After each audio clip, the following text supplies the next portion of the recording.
Now, Sports Talk with Broads. Here's Hunter Brody.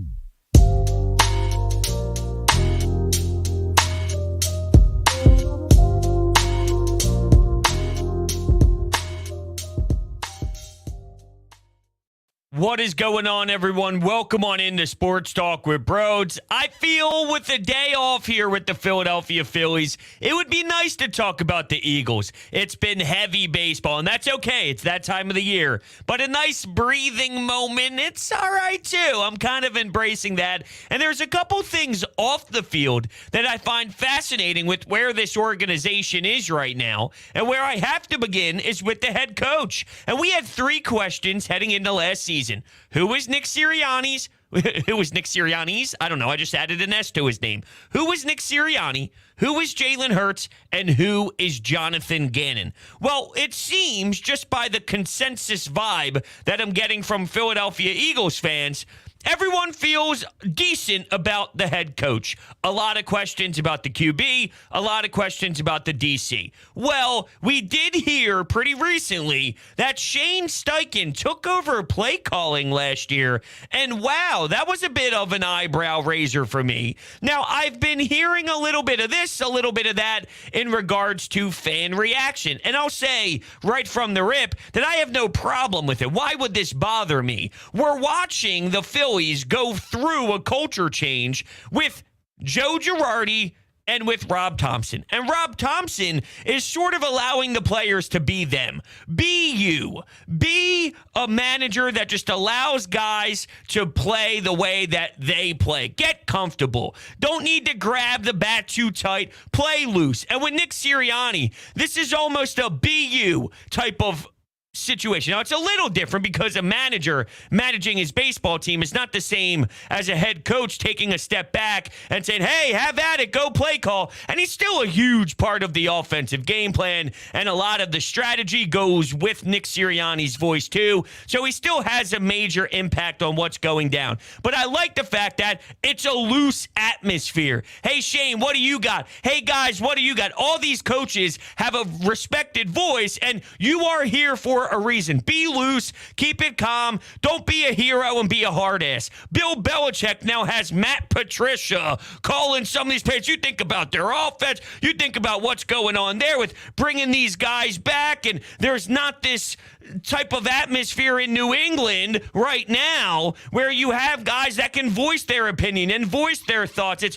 Bill Belichick, I'm stubborn, this is the way that it is, it's my way or the highway. And I have no problem with a young Nick Sirianni kind of opening up the door with an open door policy, allowing others to give examples of what they feel is solid. And hey, you want to have a little bit more involved here? Okay, let's talk. Let's have some dialogue. Let's see what we can do to embrace this puppy, because Nick Sirianni doesn't give a damn about how people feel about Nick Sirianni. You know what he gives a damn about? Winning football games. And if he wins football games, then naturally, of course, there will be great talking points about the head coach, and it would all be positive from that direction. So he just wants to win.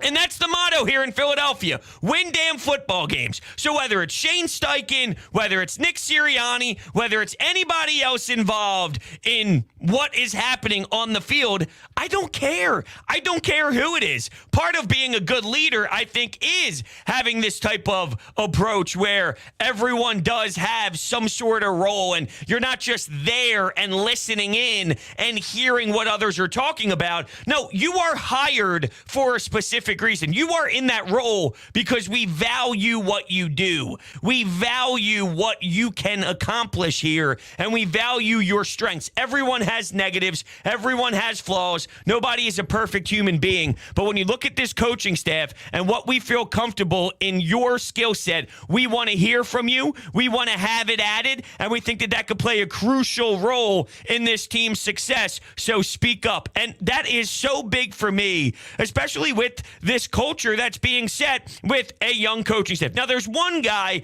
that probably does feel that he's smarter than everybody else, and it's just a gut feel. I'm not telling you this from anybody. I'm speaking alluding to or whatnot. But if I had to guess, Jonathan Gannon probably does feel entitled. He does feel that he's better than everybody else, and he does smell himself a little bit, and I still can't comprehend how he is getting head coaching job interviews and will be next on the list for a possible job opportunity as time progresses. It makes zero sense to me because his track record blows, and he was putrid last season, so he's got a lot to prove with no excuses. Bradbury, Darius Slay.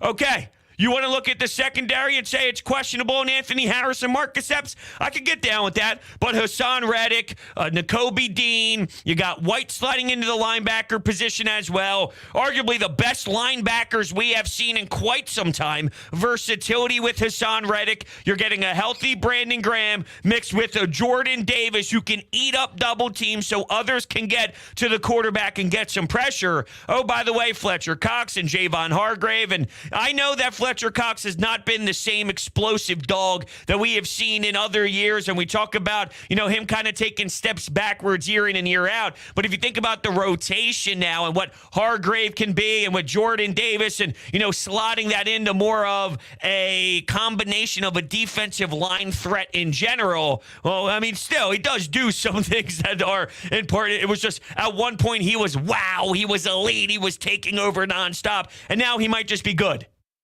And that's the nature of the beast. But that's why you sign a Hargrave. That's why you draft a Jordan Davis. You move up to select a Jordan Davis. Now you have your future of replacing Fletcher Cox. But I got no issue with what I'm hearing about Shane Steichen and Nick Sirianni. I got a young coach that's willing to not be stubborn, that's willing to allow others to do their job. You talk about management, right? And I get it. If you're an offensive guy and you're a head coach, more times than not, your job duties and part of your description is calling plays. So it is something that is supposed to happen, but does it need to happen? It's not automatic that it's a no-brainer. It has to be him. There's a lot that goes into being a head coach. Way more than just, I'm going to focus on the offensive game plan. And then, hey, special teams and DC, you do whatever the hell you want to do. It's okay to have a head coach that is looking at all these angles and taking something off of his plate to focus on the entirety of the flow of the game plan each week, the entirety of the message and the identity and the brand that they want to play during that week when they see the matchups against the opponent. If the opponent has flaws that he feels he wants to maximize. Okay, let's get to it. Hey, defensive side, what are you thinking here, JG? What are you thinking, Gannon? Because we see something in their offense that we feel we can attack. What's that? We have an offensive line that can actually create some buzz, that can bring you a little bit more life, that can get to the QB because the opponent's offensive line sucks. Well, let's dial up some things. Let's get versatile. Let's confuse. Let's make the quarterback have to think. Let's throw certain looks in the direction and then confuse them later on by running similar formations, but then change some things up to catch them on their toes. So if Nick Sirianni in general is taking a step back just to analyze everything, Shane Steichen's moving forward with more of the play calls, have at it. I don't understand why there's anyone frustrated. I don't understand why there would be anybody upset with that, because what I'm hearing is, well, then what's he do? Well, there's a lot. There's a lot that head coaches do. Come on now. I love the energy he gave off last year. I didn't start out that way, but I don't care about how I started out. It's about how I finished. And I saw a dude that proved me wrong and showed me things that I enjoyed. Now, will he continue to take steps in the right direction? Let's find out. We gave him a ton of credit last year from going to a run-heavy offense because the early stages was what? 40 throws. You're begging Jalen Hurts to be this guy and this product that's going to will you to victories. And it just wasn't a recipe for success with your current roster. So I'm sure he had a huge part in what Shane Steichen was doing. And it's not, I'm sure, it's I know. He did have a huge part in that. But if he realized and recognized, hey, this wasn't grooving, let's make sure we do something to put our team in a better position, he did it. And I'm proud of him for making that decision and moving forward. And they started to win a lot of football games. I love the fact that we have someone in here that is okay and accepting the fact that someone else is doing something that a normal offensive head coach would do because he doesn't care. It doesn't matter. I want to win. What will help us win? That is the goal. That is the motto. That's what this locker room cares about. That's what this front office cares about. That's what Howie Roseman and Jeffrey Lurie cares about. That's what this fan base cares about. So what's it matter if I'm labeled this offensive guru or not? What's it matter if I'm labeled this guy that is, the young cat that's got all the answers? If I'm winning football games, then I'm accomplishing what I'm set out to do and what I'm paid to do. So I like that from Nick Sirianni. Here's one thing, though, that I'm not excited to hear, because I know it's about to happen again. Year after year, I hear 70-year-olds, 60-year-olds, 80-year-olds complain all day long on sports talk radio that, I don't think they practice hard enough in the preseason. They have to get ready for the season by tackling to the ground, and they got to play preseason. No, they don't. The Los Angeles Rams just won the Super Bowl. Do you know how Sean McVay approaches his off seasons? Do you know how he approaches his preseason stuff and all of the training camps? I don't give a damn. Now, last year they did have some issues with some offensive line penalties and some holdings and things of that nature, and you need to be more prepared, and you have to be ready to rock and ready to go. But I'm okay with them still doing whatever path they feel is best to keep this team ready and healthy for weeks 1, week 2, week 3, week 4, and for the rest of the season. I don't want to hear every year we do this. Every year. Well, they're not tackling to the ground. Are they going to be ready for week 1? It's the nature of the game in 2022. All these teams elected to, and you know what? Maybe once in a blue moon you look around. Well, Tom Brady took snap. Whoop-de-damn-do. Tom Brady didn't win the Super Bowl last year. How great was that? He didn't win. He didn't win. By the end, he did not win. Now, he destroyed the Philadelphia Eagles in a playoff game, which was demoralizing and disappointing to see, but he didn't win the Super Bowl. So, he played some preseason. I don't care. I don't want to do. I don't care about what happened in 1962. I don't care what happened in 1975. I don't care what happened in 1981. I don't care what happened in 1992. And I don't care what happened in 2002. The team made the playoffs with all young coaches, with a starting quarterback for the first time in his career. And there were some issues with the QB. And there's a lot of question marks about, is he going to be good enough? He'll be better. I mean that. He will be better. Is he going to be good enough? I don't know. No, we're hearing about Devontae Smith and his improvement. Do we have a Tyrese Maxey of the football world right now with Devontae Smith? That would be a pure joy. Not only his improvement internally and himself, and then factoring what it does when an A.J. Brown is on the field and how other teams have to defend this offense now and focus their number one corner on an A.J. Brown. What Devontae Smith can do with an opportunity against a number 2, or if Devontae Smith starts tearing you up and has 100-something yards by the third quarter, do you have to make a decision in game, make an adjustment? Hey, we got to do something differently on Devontae, which then allows A.J. Brown to have some space and some wide open availability. Well, my point is, I think we got a work ethic dude, similar to how Maxey took this wild growth and this wild step in the direction of dominance, and something that really left us in awe. Imagine if we have that with Devontae, and then you also factor in adding in A.J. Brown, how that almost just elevates it times 2. It's take what you got from him in general, and, whether it's footwork, whether it's his hands, whether it's one-on-one balls, you name it, sidelines stuff where he's going out of bounds but still keeping his feet in, toe tapping, even though we saw some amazing toe tapping last year to make sure the ball stayed in bounds. But it's not just those little details that he emphasizes and gets better at throughout the offseason, but just having someone else that is so damn lethal and such an unreal weapon. It really is almost as if he took 2 monster leaps just by that roster move. So it's going to be a lot of fun. But yeah, of course, it does matter what Jalen Hurts becomes. And I think he's going to be better. Can I get a 65, 66 completion percentage? We'll find out. Will he be able to scan the field better? We'll find out. He missed Quez Watkins wide open. He missed guys wide open. That has to change. If that doesn't change, well, then we are going to have some issues. So that's what I am absolutely focusing on is, of course, the deep ball, he doesn't have it. Okay. If he hits the wide open throws, you're going to win a lot of football games and you can win a playoff game. I believe that. With this roster, if Jalen Hurts cracks down on just hitting the wide open guys, don't talk about, well, he can't throw the ball 60 yards, 70 yards. Okay, well, first off, I think he can. It's not as elite as other arm throwers that we see in this league, like a Josh Allen who can sling it, like an Aaron Rodgers who can sling it. But I have watched him make very impressive throws. Now, not all of them are caught, unfortunately, whether Jalen Reagor misses one or some other disastrous things happen, or at times he underthrows somebody. It does happen. It has happened. It's not his strongest suit, but with wide open looks and with wide open receivers, whether it's middle, sort of a mediocre throw, a middle of the field throw, whether it's underneath, you hit your wide open guys. You hit your wide open guys, Jalen Hurts could be very successful. This team could be very successful. They could win a ton of football games, double digits to be exact. Around 10 or 11 is how I envision this squad being. And then we'll see the context of the playoff game, because I feel right now, not putting too high of a ceiling on this team, I feel that they can win double-digit games. 10 doesn't win the division. I could see 11 winning the division, and I don't know which one it'll shape up to be. So it does matter, of course, between those two in my eyes. I do think it would be that different. A 10 or 11 is the difference in winning the division or not.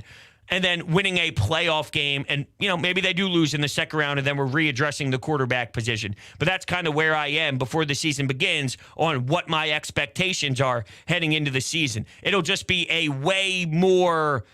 I'm not going to say way more entertaining regular season, because you will have your ups and downs in any sort of flow of a 17-game schedule, but you'll see better wins. Your wins won't just be against Mike Glennon. It won't be against Trevor Siemian. You'll see this team actually beat good football teams because they are a well-constructed squad and a better overall team, with their younger players having more experience, their entire coaching staff having way more experience, which is so damn important to the ins and outs and the adjustments and the pre-week schedule, schematic scheduling, scheduling out your scheme and all of that. So that's where I'm at there. There were some front office moves, though.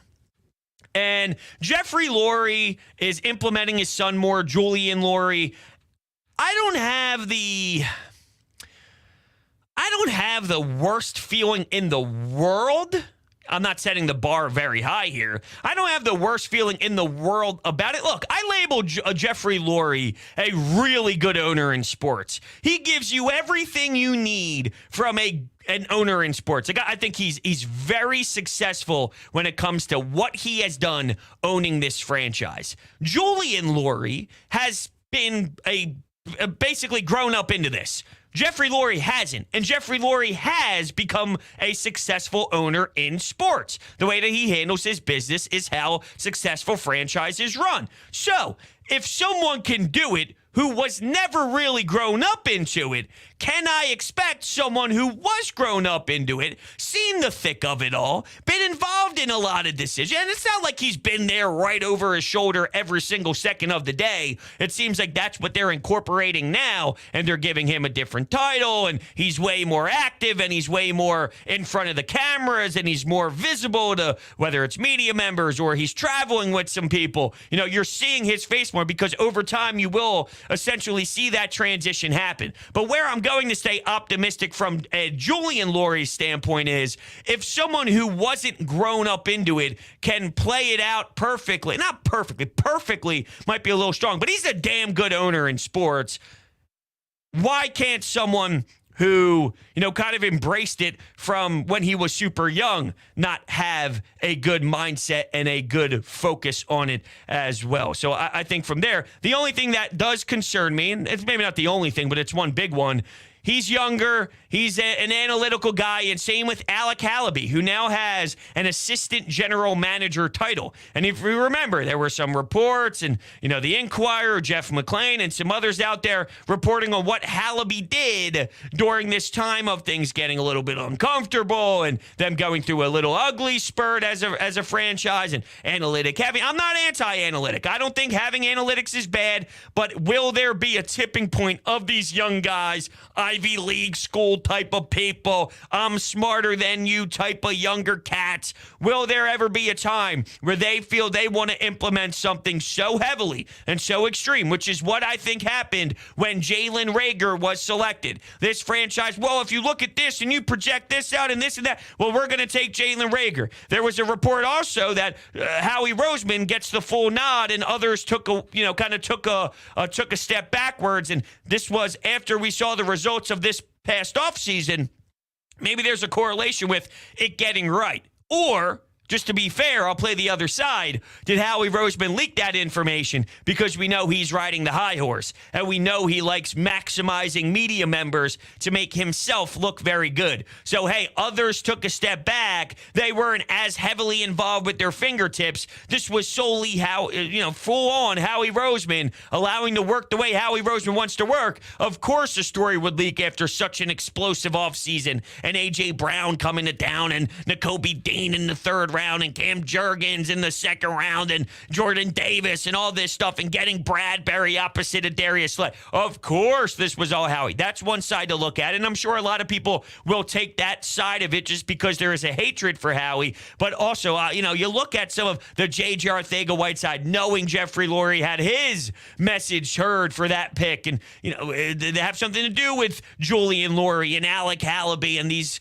younger guys that were saying, hey, you look at the numbers. This is what can happen. And then the owner stepped in and said, well, let's give this thing a whirl. And for a couple of years there, it was some bad drafting and some bad draft picks. It's something I have a little bit highlighted here on this whatever happens moving forward with this front office concern, and we'll see how it all shapes up for sure. I know that's kind of a common statement here is we'll see, but reality is it's all sort of speculation with some of these names, and it's some speculation with this roster at the moment. And once they start playing the football games, of course, we'll get more information. And once Jeffrey Lurie passes on this entire franchise, we'll get that info. It's a little bit down the road. I don't see Jeffrey Lurie doing it now. It's just more of we are going to prepare him as much as possible for when the day does come. There's also a lot, though, happening in-house. And I know it's boring and it's a little bit blah because nobody really has a true sense of what some of these names do. But when you lose Weidl, scouting department, he makes somewhat of a lateral move going to the Pittsburgh Steelers. No one really took that role, but what they did was they added more scouts and promoted others to try and fill that role another way.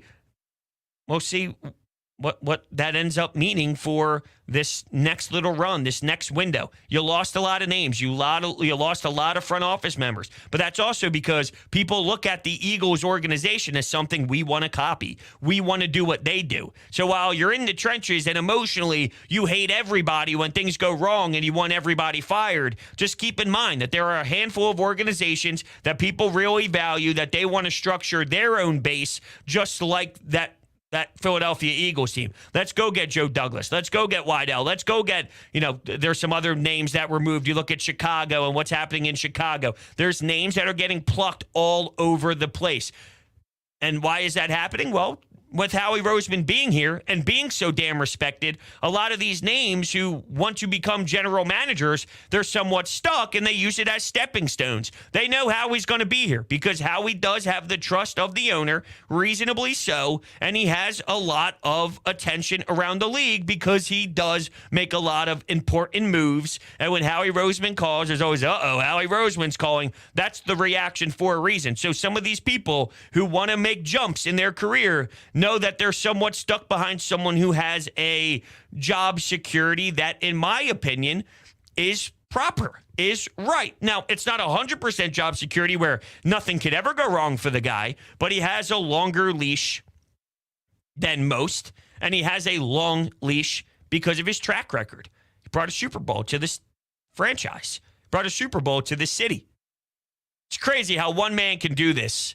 Something we cried for forever. Something we were demanding forever.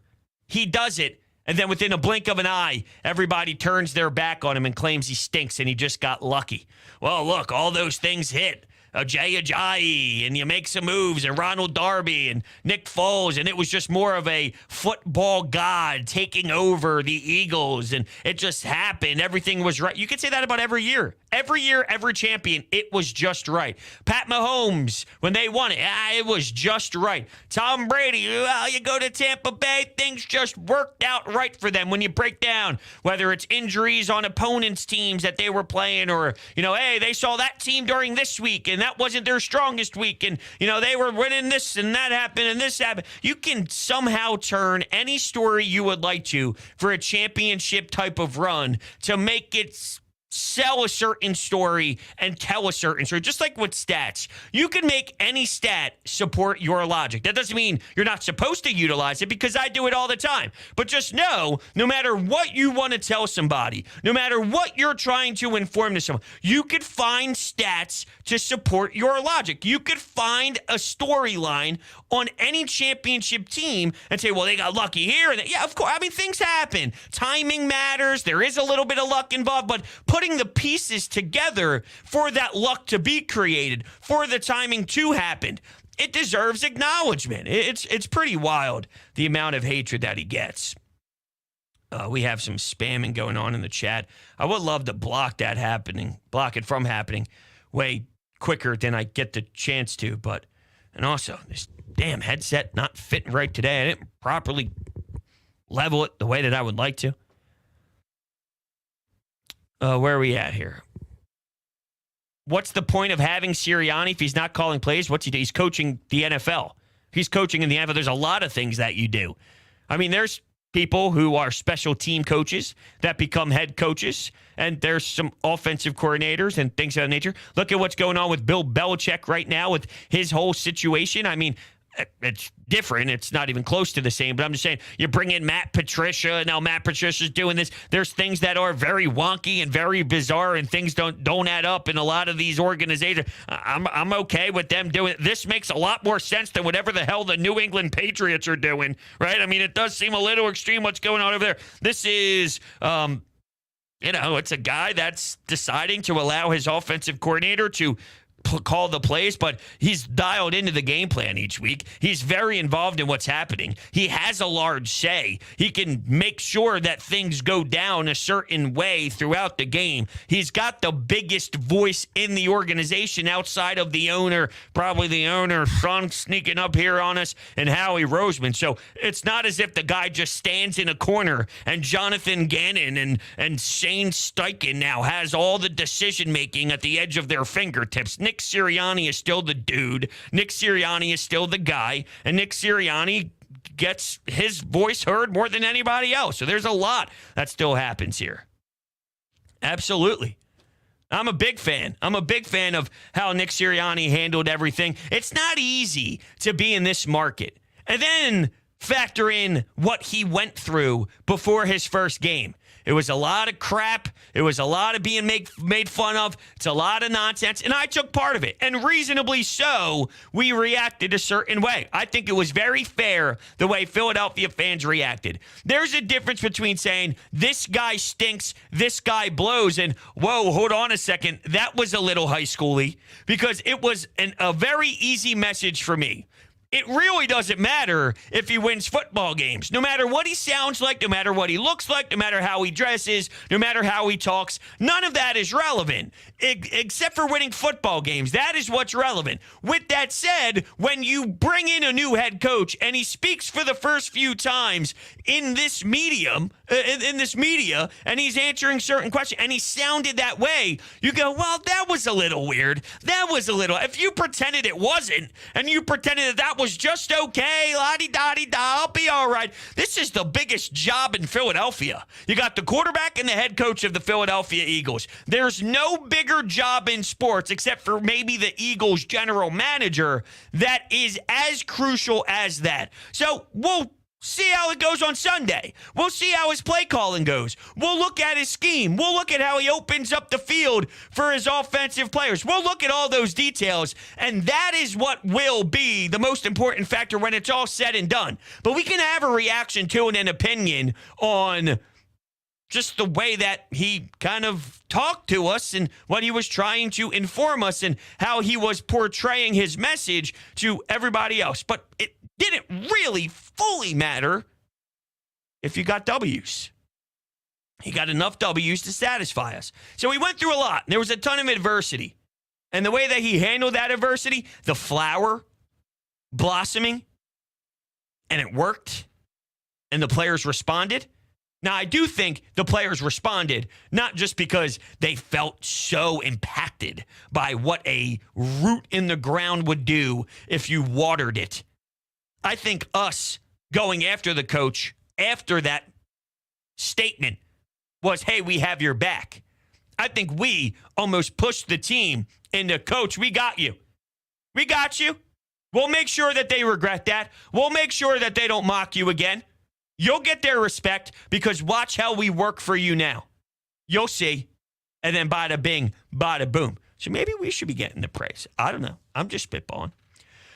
I do want to tell you about Freestone Farm CBD. It's my favorite CBD brand because they farm it themselves with all organic inputs, and they offer the highest quality genetics in their strains and extracts. I've tried a lot of different brands, but honestly, Freestone Farm CBD has been amazing for me. I like using it before working out and before bed. What's more exciting is they have so many reasonable prices at Freestone Farm CBD. They just have, right now, they released their tropical tasting Bayox that clocks in at 24.1% CBD. All their premium hemp flower is grown on their Garden State farm with organic inputs and IPM. Absolutely nothing synthetic from farm to jar. On top of that, use promo code BROADS for 20% off checkout at Freestone Farm CBD. With that being said, everyone, we're going to shut things down here. I want to thank you all so much for hanging out with me. Hit the subscribe button if you're new. $20 off of your SeatGeek purchase if you're a first-time user utilizing promo code BROADS. That eliminates all the fees.